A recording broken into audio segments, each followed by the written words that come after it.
So he lodged there that night, and took from what he had with him a present for his brother Esau, 200 she-goats and 20 he-goats, 200 ewes and 20 rams, 30 milk camels and their colts, 40 cows and 10 bulls, 20 she-donkeys and 10 he-donkeys. These he delivered into the hand of his servants, every drove by itself, and said to his servants, "Pass on before me, and put a space between drove and drove." He instructed the foremost, "When Esau my brother meets you and asks you, 'To whom do you belong? Where are you going? And whose are these before you?' Then you shall say, 'They belong to your servant Jacob. They are a present sent to my lord Esau, and moreover, he is behind us.'" He likewise instructed the second and the third, all who follow the droves. "You shall say the same thing to Esau when you meet him. And you shall say, 'Moreover, your servant Jacob is behind us.'" For he thought, "I may appease him with the present that goes before me, and afterwards I shall see his face. Perhaps he will accept me." So the present passed on before him, and he himself lodged that night in the camp. The same night he arose and took his 2 wives, his 2 maids, and his 11 children, and crossed the ford of the Jabbok. He took them and sent them across the stream, and likewise everything that he had. And Jacob was left alone, and a man wrestled with him until the breaking of the day. When the man saw that he did not prevail against Jacob, he touched the hollow of his thigh, and Jacob's thigh was put out of joint as he wrestled with him. Then he said, "Let me go, for the day is breaking." But Jacob said, "I will not let you go unless you bless me." And he said to him, "What is your name?" And he said, "Jacob." Then he said, "Your name shall no more be called Jacob, but Israel, for you have striven with God and with men and have prevailed." Then Jacob asked him, "Tell me, I pray, your name." But he said, "Why is it that you ask my name?" And there he blessed him. So Jacob called the name of the place Peniel, saying, "For I have seen God face to face, and yet my life is preserved."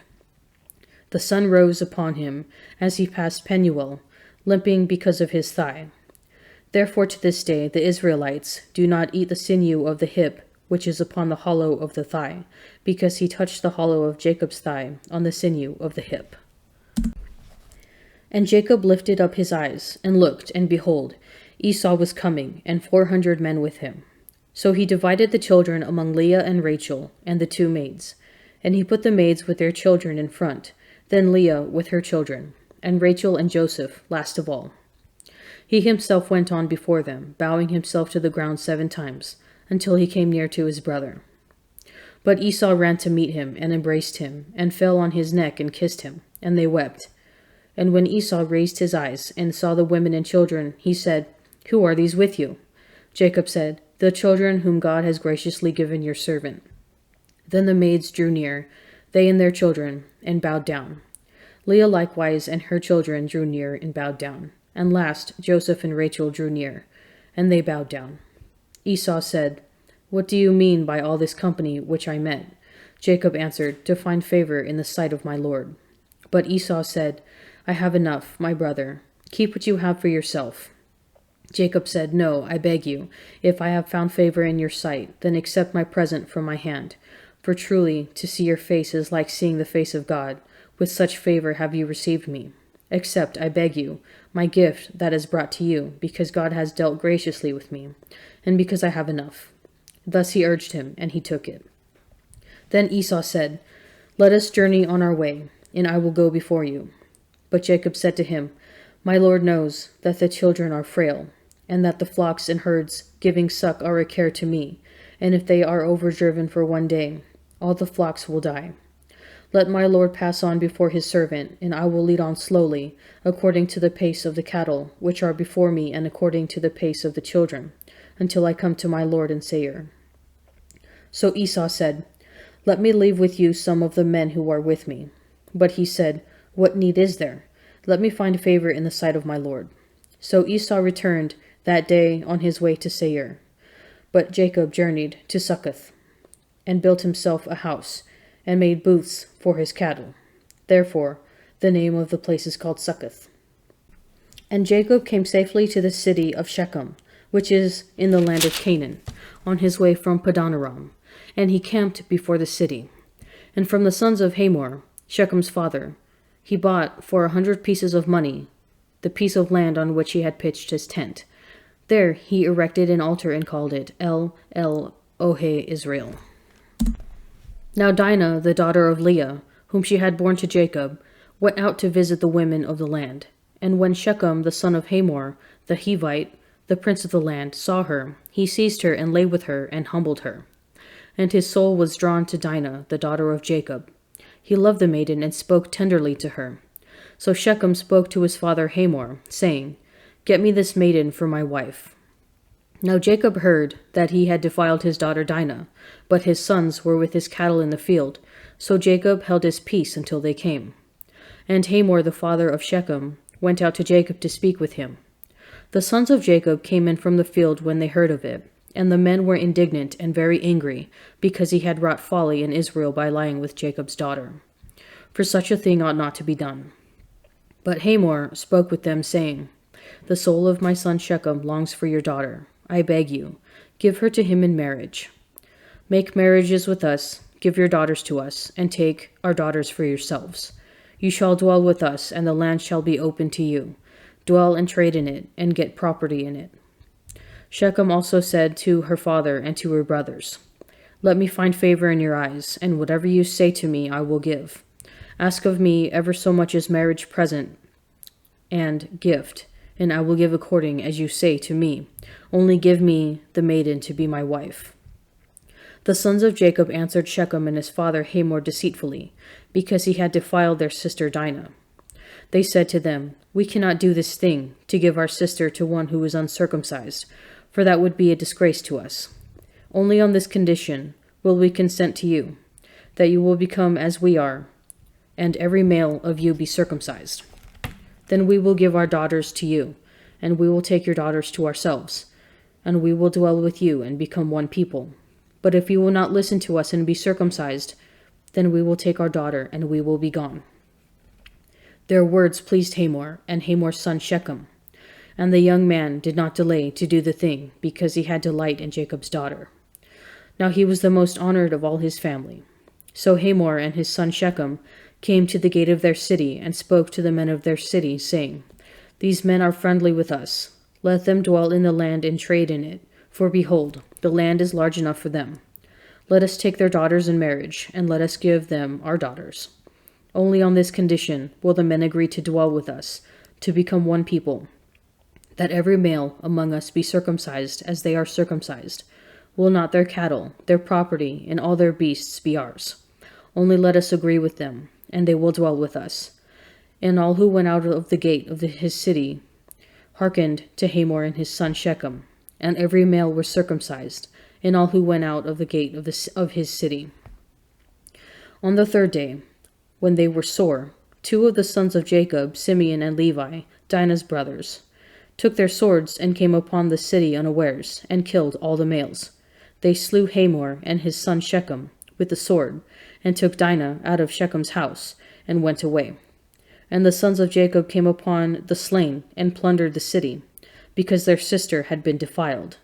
They took their flocks and their herds, their donkeys, and whatever was in the city and in the field, all their wealth, all their little ones and their wives, all that was in the houses, they captured and made their prey.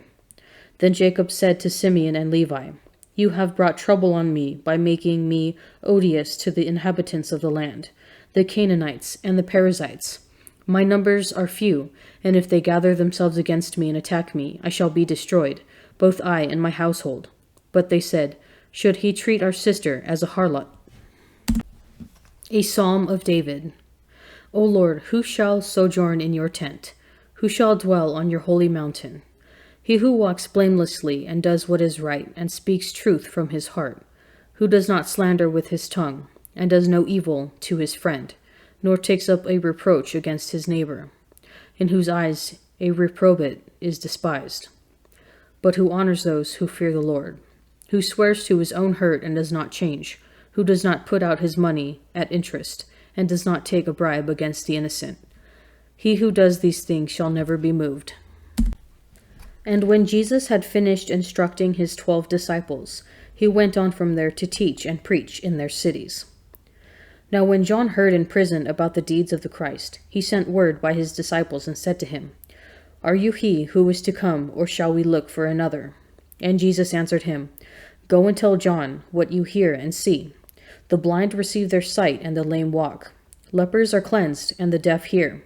And the dead are raised up, and the poor have good news preached to them. And blessed is he who takes no offense at me. As they went away, Jesus began to speak to the crowds concerning John.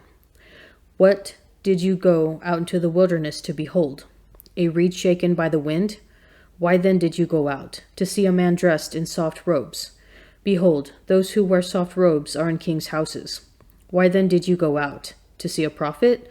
Yes, I tell you, and more than a prophet. This is he of whom it is written, Behold, I send my messengers before your face, who shall prepare your way before you. Truly I say to you, among those born of women, there has arisen no one greater than John the Baptist. Yet he who is least in the kingdom of heaven is greater than he. From the days of John the Baptist until now, the kingdom of heaven has suffered violence, and men of violence take it by force. For all the prophets and the law prophesied until John. And if you are willing to accept it, he is Elijah who is to come. He who has ears to hear, let him hear.